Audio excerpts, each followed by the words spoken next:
and we did it all without raising one single tax. Now, it was hard. It was tough. And there were some people that were unhappy because we rooted out waste and inefficiency to make sure that we were doing our job to provide a clean, safe city for the citizens to live. That's the kind of leadership we need in Washington. We talk about education, like Ms. Peters just said. The U.S. Department of Education is a great place to start. We've got the federal government handing down these unfunded mandates, telling us how to educate our children. Now, I would tell you that the fine parents here in Eufaula are in the best position to make the decisions about how to educate your children. Just like they are in Dothan, just like they are in Montgomery, just like they are in Prattville and Millbrook. We need to make sure, and I believe that education should be child-centered and parent-driven. But doing away with that department and downsizing that Department of Education, because you can't do away with it all at one time, we know that, but we can start. IRS, we just hired 16,000 employees to the IRS to implement the health care bill that I just told you I've promised to repeal. 16,000 employees. Now this isn't tightening your belts. This is mortgaging away these young people's future. So we need leadership in Washington that's willing to stand up, to require a balanced budget, to support a balanced budget amendment, to support line item veto. And I do all of those things. Number 3, Washington is broken and we must fix it. The lack of transparency and accountability in government has certainly lost the public's trust into anything or any decision that they are making on our behalf. Ms. Pelosi swore that this would be the most transparent Congress this country has ever seen. And she promptly slammed the door in our face and said, "We'll let you know what happens later." I believe that all debate should be open to the public, should be on C-SPAN. We should all have an opportunity to know, as the people, we the people, ought to know about what debate is happening and what decisions are being made on our behalf. There was a bill, a discharge petition that was asking for a 72-hour period before any bill could be voted on in Congress. That discharge petition has not passed. A man down in Enterprise told me 72 hours isn't quite enough to read some of these bills. And I like to tell this story, and if you've heard it, I'm sorry. I was watching C-SPAN the morning that Congress, the House, was to vote on the cap and tax, the massive energy bill that is going to shut down industry all over the state of Alabama. Alabama is set to be the 14th most negatively impacted state in the country because of that bill. John Boehner was on the floor of the U.S. House and he said, "I was awoken this morning at about 3 a.m. to the sound of my fax machine. And you know what was coming over my fax machine? A 300+ page amendment to the very bill that you're asking me to vote on right now." Now this was at about, I don't know, 10 or 11 Eastern, I'm not sure. Certainly not long enough to read 300-page amendment and know how it was going to impact the already thousands of pages that were before the House to vote on. This is not transparent. This is not accountable to you and I. We must restore the public's trust to the people's house once again. I tell people all the time, nobody quite understands accountability like a city councilwoman with her home telephone number in the phone book. I know what it means for you to want to see and touch and feel and know your representative, that you can pick up the phone and call and get an answer to your question or make your concerns be known. How can we as representatives of you adequately fight for you if we are not listening? We must restore trust back to the people's trust back to the U.S. House of Representatives. You know,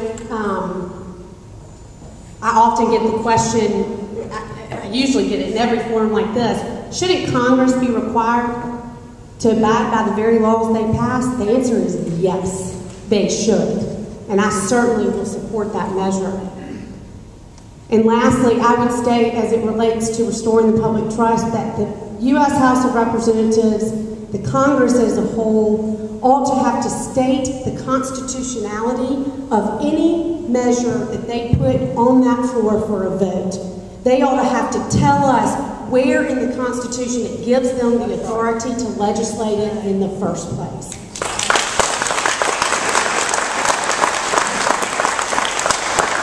And on that point, we can circle right back to number 2 on spending, because you want to talk about rooting out waste and inefficiency, that'd do it right there. I feel very confident about that.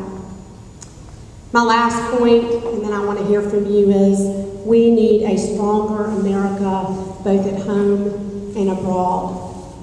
The values of the United States are emulated all over the world. Our economy is the envy of the world. And with all of that, being the world's only superpower comes responsibility. I believe in the sanctity of life.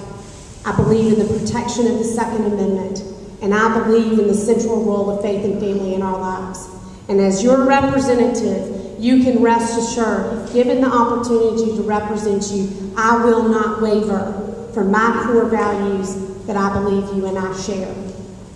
We have 2 of the strongest military installations in the world right here in Southeast Alabama, Central and Southeast Alabama, with Fort Rucker and Maxwell Gunter, and we need to know that our representative is going to fight for our bases. You know, we talked about spending for a little while ago. Let me tell you something. With Washington's addiction of spending right now, we can all rest assured that they're going to come right toward our defense budget. And we need to make sure that we've got a representative in Congress that is willing to fight for our bases so we can keep them the tip of the spear in our nation's war-fighting machine. And I will do that. We have a wonderful military family all throughout this district. And to each of you who have served or are currently serving, thank you very much. Because I would not be standing here enjoying the freedom of running for office in the United States of America if it weren't for your sacrifice. So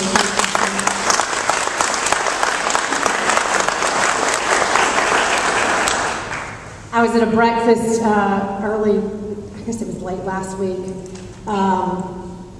and Senator Sessions was there, and he made the comment, he said, I feel like I've just left a cloud of gloom over you, talking about all of the negatives that have happened or that are happening.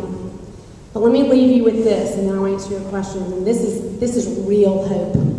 The real hope is November 2nd. We have an opportunity, each one of you in here, all of your friends have an opportunity to send Washington a message that we have had enough.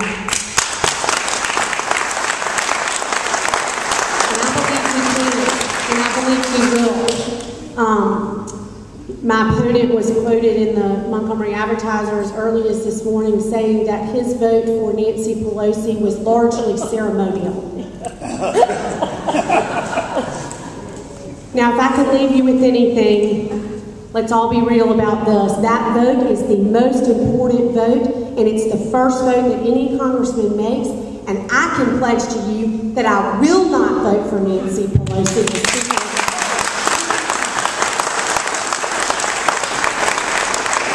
We gain 39 seats, and we can restore conservative leadership to the House, and we will get the country back on track.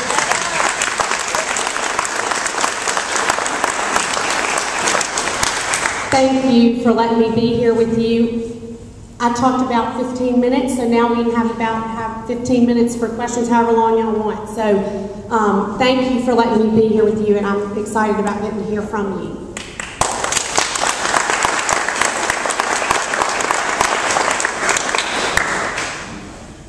Oh, surely I didn't cover everything. You know I'll ask a question. Yeah. Martha, let me say first that my vote for you will be largely ceremonial.